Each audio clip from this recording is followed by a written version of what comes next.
સીતારામ બધાઈને કાલનો વિડીયોનો હું કાણો આવી છું હોસ્પિટલ ગઈ હતી તો જુનાગઢ પછી ત્યાંથી મમ્મીને ઘરે ભાઈને વધારે મજા નહોતી તો એને ઘરે લઈ ગયા પાછા અત્યારે લઈ આવ્યા સરકારી મોટી સિવિલ હોસ્પિટલની અંદર કાલની અહીં નહીં છું ભાઈને દાખલ કરી દીધો છે. એક તો નવું હોસ્પિટલ મારા માટે હાવ અને બેનને ભાઈને માં દાખલ કર્યો છે તો દોડા દોડી સવારની એટલે કાલ 2 દિવસથી એક ધારા વિડિયા મૂકાણા નથી. બેન છે બોલો બેન. સીતારામ. આ ભાઈ દાખલ કર્યો છે ભાઈને. હા વાતો કરી કાલની 2 બેનો બપોરની વેરાન છે. ભાઈની તબિયત બગડી એટલે સવારની એમનામાં પેલા ઘરે ગયું ને એ તો 3 દી થયા હેરાન છે. હું કાલની આવી છું વધારે તબિયત લથડેલી હતી. કાલે સ્કૂલેથી છૂટીને સીધી ઘરે ગઈ, ઘરેથી બાને જમાડી કરી અને અજીતને રજા રખાવી અને ભાઈને વધારે ઇમરજન્સી સારવારની જરૂર છે ને એકલો અત્યારે પહોંચી શકે એમ નથી. મારી મમ્મી તો 100 વર્ષના છે એટલે બાની જેમ જ હાલત છે. ભાઈની તબિયત વધારે ખરાબ છે. બધાય પાટા પીંડી, લીવર ફંક્શન બગડે, કિડનીમાં થોડોક પ્રોબ્લેમ છે અને થોડીક વધારે બધી તબિયત ડેમેજ છે એટલે 2-3 દિવસથી આ વિડીયો મૂક્યો નથી અને હમણાં આમ રહેશે થોડુંક માફ કરજો. અને બેન દવાખાનામાં છે, હું સરકારી જુનાગઢ દવાખાનામાં છું. 108ને બોલાવી હતી ગામડે આજે અને પ્રણય બેનભાઈ પાછા 108ની અંદર પહેલા લઈ ગયા ઘરે, વળી એક રાત રહ્યા અને પાછા 108ને બોલાવી ને 2 દિવસથી આ સતત બસ દવાખાને એટલે બહુ વિડીયો મુકાતો નથી. કાલ સ્કૂલની રજા રાખવી પડે એમ છે એટલે કાલે સ્કૂલે નહીં જાઉં કારણ કે અત્યારે ભાંડેડા બીમાર હોય તો સૌથી મોટી જવાબદારી ભાંડેડાઓની જ આવે. પાછા ભાઈ ઘર નથી એટલે અમારે 2 બહેનોની જ જવાબદારી છે. એક બેન છે પણ બિચારી હાજી માંદી રહી એટલે એને નથી કીધું. બસ ભાઈ હાજો થઈ જાય, એની તબિયત સુધરી જાય એ 2 બહેનો પ્રાર્થના કરીએ જ બેઠી. બીજું તો અમારું કંઈ આમાં આપણું તો કંઈ હાલે નહીં. દુઃખ નથી તે ભાર નથી તે લઈ લઈએ. જ્યાં જોઈએ ને જો બીમાર જ છે. આમાં ખાટલા જો તમને જ્યાં જોઈએ ને ત્યાં તમને આમાં આપણે જોઈએ ત્યારે આપણે ખબર પડે કે માણસ કેટલી હદે બીમાર છે. ત્યાં જોઈએ ત્યાં બીમારીના જ ખાટલા છે.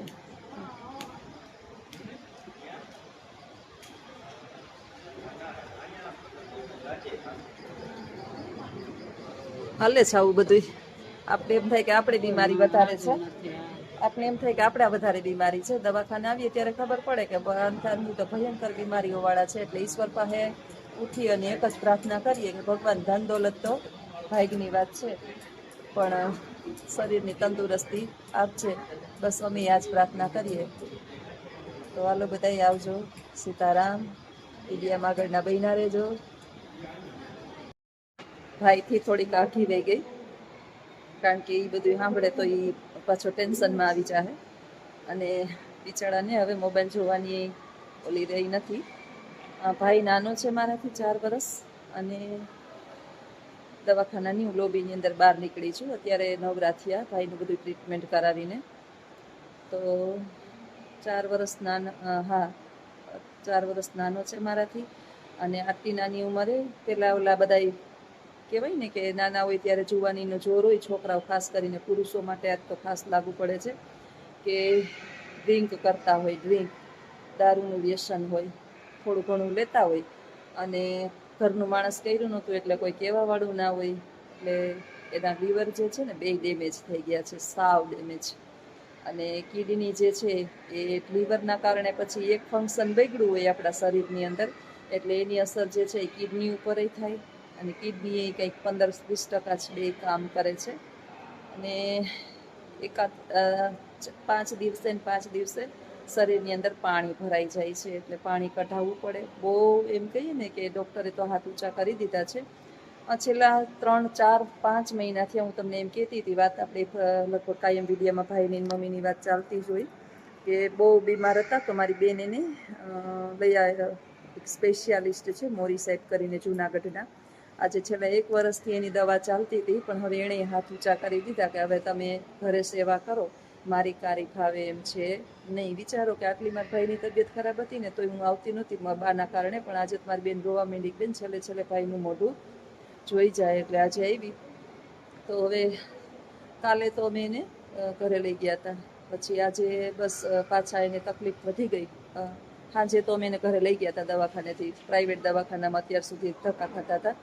હવે પ્રાઇવેટવાળા કે અમે તમારા પૈસા ખોટા લેવાની બેની કે તમે હવે છે ને કાંઈ નહીં, જેટલી સેવા છે એટલી કરો. એટલે તોય છતાંય આજે બે બેન પાછી બીજી હોસ્પિટલ અહીંયા જનરલ મોટી સિવિલ હોસ્પિટલ છે 108ને ફોન કરીને તબિયત લઈ થડી એટલે લઈ આવ્યા છીએ. તો બસ બીજું તો કાંઈ આપણે શું કરી શકીએ? બેનું તો શું કરી શકે? બેનું તો બહુ થાય તો પૈસાની મદદ કરી શકે, સમય આપી શકે અને એની ભેગું ફેરે રાખે. મારે પ્રોબ્લેમ મોટો છે. હું તો એ જ વિચાર કરતી હતી કે નોકરીની તો હાલે, મને નોકરીની કંઈ ચિંતા નથી.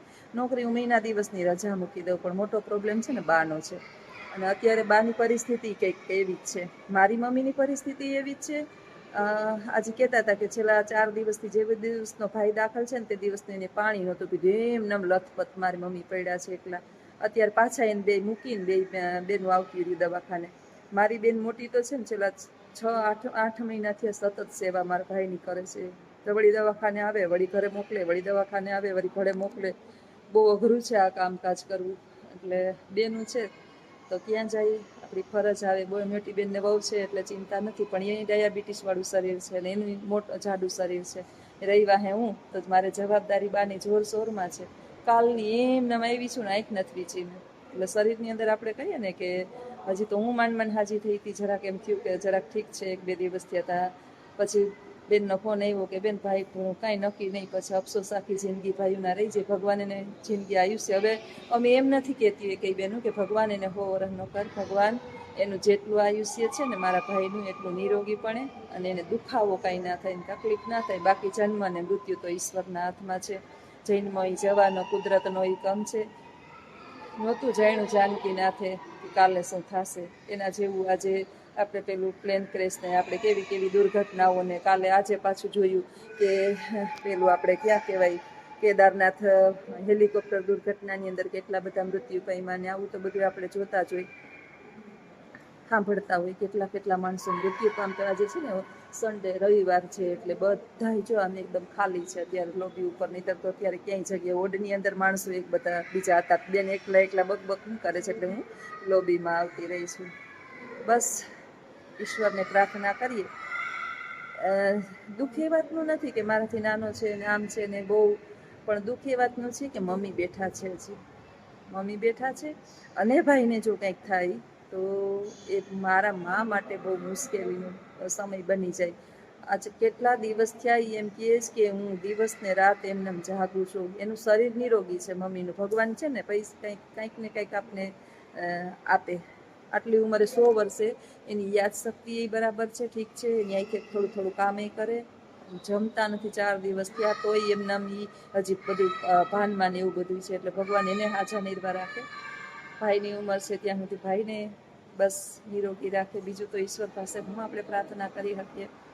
તો મારા વતી પ્રાર્થના કરજો કે મારા ભાઈને બસ નિરોગી રાખે અને કદાચ એનું આયુષ્ય જો લાંબુ ના હોય તો એને કોઈ પણ પ્રકારનું ભગવાન દુઃખ આપે નહીં. બાકી તો જન્મ અને મૃત્યુ ઈશ્વરના હાથમાં છે. આપણું કાંઈ ચાલે નહીં. ભાઈરું ધણીનું થાય આવું જાહેર રાખતું હોય. આવક જાવક બધાની ચાલુ છે. દવાખાનામાં કોઈ પાણી લેવા જાય, કોઈ બોટલો લેવા જાય, કોઈ આવતા જતા હોય તો આવજો બધાય. સીતારામ. અને હવે જોઉં કાલ શું કરે છે.